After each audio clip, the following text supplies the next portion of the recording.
Madame la présidente, monsieur le ministre, mes chers collègues, qu'ils soient professionnels ou volontaires, les sapeurs-pompiers français sont un exemple de dévouement, toujours prêts à affronter tous les périls pour secourir nos concitoyens. Pour autant, rien ne peut justifier de les exposer à des menaces mortelles qui devraient être assez facilement évitées. En 1999, un sapeur-pompier s'est vu arracher une jambe par l'explosion d'une voiture de gaz pétrole liquéfié, GPL. Les enseignements de ce drame ont été tirés, ces véhicules ont été sécurisés grâce à une soupape permettant une lente évacuation du gaz. Cependant, aucune réglementation n'est imposée sur les bouteilles de gaz classiques, GPL et propane, que l'on trouve partout en France. Pourtant, quand elles sont impliquées dans un incendie, ce qui est fréquent, elles sont un facteur terriblement aggravant. En effet, elles explosent dans un délai inférieur à 5 minutes lorsqu'elles sont immergées dans les flammes.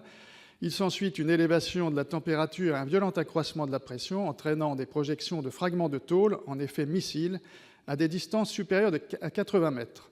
Les conséquences sur la période 2010-2017 sont effroyables. Décès d'un sapeur-pompier professionnel, 9 personnes grièvement blessées, essentiellement sapeurs-pompiers, sinistre avec impossibilité d'attaque pour les soldats du feu et dégâts considérables. Il paraît donc impératif d'agir au plus vite, à l'instar de la réglementation des véhicules GPL, cela n'a pris que 2 mois, afin d'éviter de nouveaux drames humains et d'énormes préjudices matériels. Heureusement, les bouteilles de nouvelle génération ne posent pas de problème, mais il s'agit pour le très important stock de bouteilles d'acier de remplacer l'ancien dispositif par un couple soupape fusible, ce qui pourrait se faire raisonnablement dans un délai de 5 à 8 ans. De nombreux pays européens ont décidé de sécuriser leur parc de bouteilles de gaz sur le type de dispositif exposé ci-dessus. Le Royaume-Uni, l'Espagne, le Portugal, l'Allemagne, la Belgique, le Luxembourg, la Suède, la Finlande et le Danemark. Ces États ont pris la mesure de l'enjeu.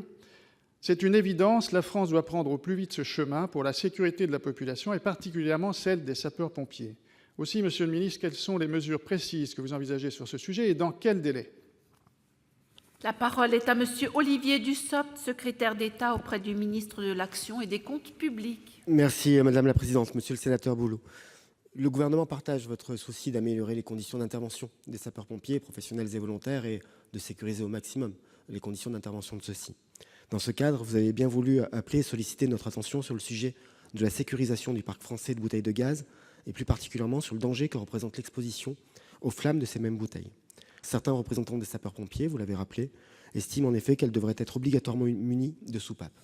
C'est là un sujet qui est extrêmement contraint en droit et sur lequel je souhaite vous apporter les éléments suivants. Les bouteilles conformes à la directive que vous citez sont en libre circulation dans l'Union européenne qui n'impose pas et n'interdit pas les soupapes. Il ne peut donc pas y avoir de surtransposition pour ces bouteilles-là. Néanmoins, l'utilisation du parc historique, qui représente aujourd'hui encore la majorité des bouteilles en France, reste possible. Ce parc historique n'est pas équipé de soupapes, susceptibles d'avoir un effet favorable pour l'exposition des sapeurs-pompiers en cas d'incendie, mais elles sont équipées d'un limiteur de débit, incompatible en l'état actuel des techniques avec la soupape, qui permet de maîtriser le risque lié à des chutes de la bouteille sur le robinet. À la suite de contacts avec les sapeurs-pompiers, le gouvernement a décidé de confier à l'Institut national de l'environnement industriel et des risques, l'INERIS, une étude relative au comportement des bouteilles en acier de GPL soumises à un feu.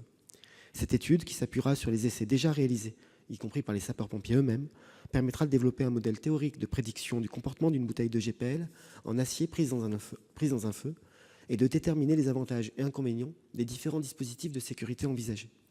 Dans le cadre de cette étude, il conviendra de mener une analyse de risque portant sur l'ensemble du cycle de vie de la bouteille, pour ne pas se limiter à la seule prise en compte du risque d'exposition au feu, par exemple le stockage en extérieur à des températures plus ou moins élevées, par exemple, ou encore en conditions de transport. Les résultats de cette étude permettront d'argumenter une proposition qui visera à rechercher l'appui d'une majorité des États membres de l'Union pour modifier, si c'est nécessaire, et vous semblez le penser, la réglementation européenne qui couvre la conception de ces bouteilles de gaz du parc historique.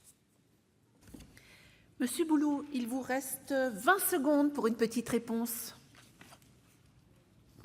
La réponse sera brève. Je vous remercie, monsieur le ministre, et je vous entends, mais de grâce, faisons vite et épargnons d'autres vies, puisqu'on en a malheureusement, certains sapeurs-pompiers ont pâti de cette problématique des bouteilles de gaz qu'il faut vraiment prendre en compte très vite.